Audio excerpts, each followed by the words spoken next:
ও Bharati, Japan আর German, এ জগতে সব জায়গাতে কাপড়ের সম্মান।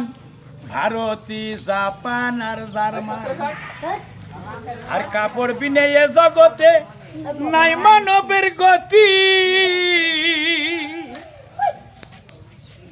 এ যে কোথা থেকে হলো এই কাপড়ের উৎপত্তি গো? প্রথমে বেহেশতে ছিল, ওই আদম শফিউল্লাহ পেল। ও তারা শয়তানের দাগায় পড়ে খেয়েছিল গন্ধম গো। খোদা তালা নারাজ হলো, ওই বেহেশতি শ্বাস কেড়ে নিল।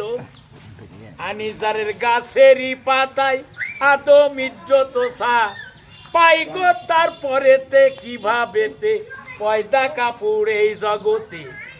কার বাঁশমাঙ্গা শিমুল গাছের তুলার জন্ম হয় গো। এদেশ ওদেশ বিদেশেতে পয়দা কাপড় এই ভারতে। ও দেশের হিন্দু মুসলমান দিত বিলাতে চা লান গো। অবশিষ্ট ভারতবাসী ওই বিলাতীদের বুদ্ধি বেশি। ও তারা আটিয়া কৌশল করে সুতা কাটা কল গো। কল দ্বারা সুতা বানাইয়া কাপড় তৈয়ার করছে তারা। কাপড়ের নাম রয়েছে ধুতি, লঙ্গি আর হচ্ছে বিলাতি গো। কাপড় থেকে এ জগতে হচ্ছে কত কাজ এটে। সেটে সেলাই দিয়ে গায়ে দিবার সাজ গো।